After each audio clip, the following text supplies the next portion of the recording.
साथियों नमस्कार। आज मैं कोई राजनीतिक भाषण देने नहीं आया हूं।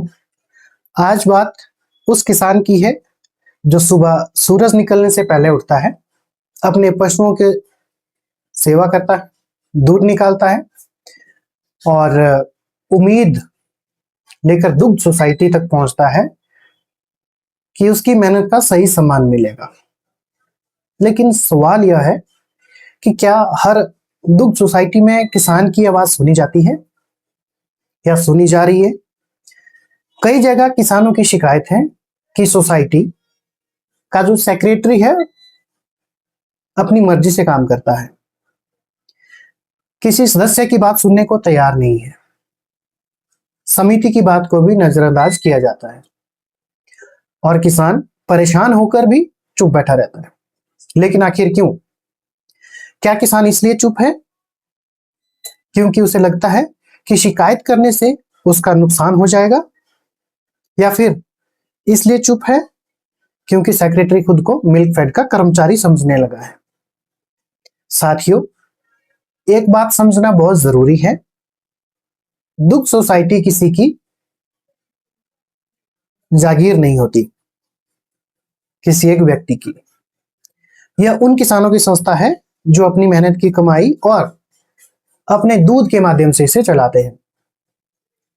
सेक्रेटरी का काम किसानों की सेवा करना, सोसाइटी के नियमों के अनुसार रिकॉर्ड करना और उसको मेंटेन करना, रखना और समिति के निर्णय को लागू करना है।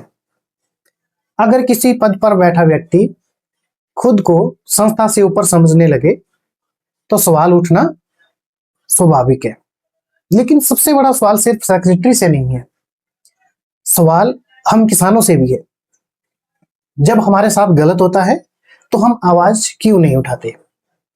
जब हमारी बात सुनी जाती है तो हम समिति के सामने क्यों नहीं जाते? जब रिकॉर्ड और हिसाब किताब को लेकर सवाल होते हैं तो हम उसकी जानकारी क्यों नहीं मांगते?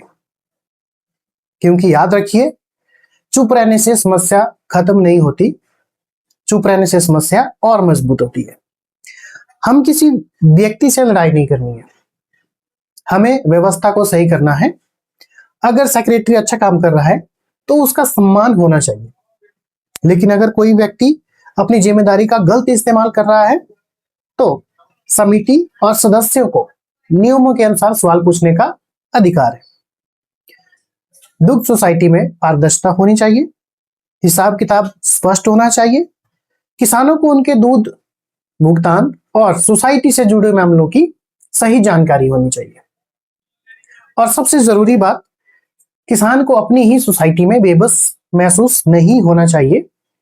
आज जरूरत है किसान को कि वो डरना बंद करे, अपनी बात शांति से, नियमों से और एकजुट होकर रखे, क्योंकि जिस किसान के दूध से सोसाइटी चलती है उसकी आवाज सबसे महत्वपूर्ण होनी चाहिए। आज किसान कमजोर नहीं है, किसान सिर्फ बिखरा हुआ है। और जिस दिन किसान अपनी जिम्मेदारी समझकर एकजुट होकर अपनी सोसाइटी के कामकाज पर नजर रखेगा, उस दिन किसी एक व्यक्ति की मनमानी चलना आसान नहीं होगा। अंत में मैं सिर्फ इतना कहना चाहूंगा, दुग्ध सोसाइटी किसी सेक्रेटरी की नहीं, किसानों की है। सेक्रेटरी किसानों का सेवक है, मालिक नहीं। इसलिए डरिए मत, सवाल पूछिए। लड़ाई व्यक्ति से नहीं, गलत व्यवस्था से होनी चाहिए। और अगर हम आज भी चुप रहे तो हमारी आने वाली पीढ़ी हमसे यही पूछेगी, जब आपके साथ गलत हो रहा था तो आपने आवाज क्यों नहीं उठाई? धन्यवाद।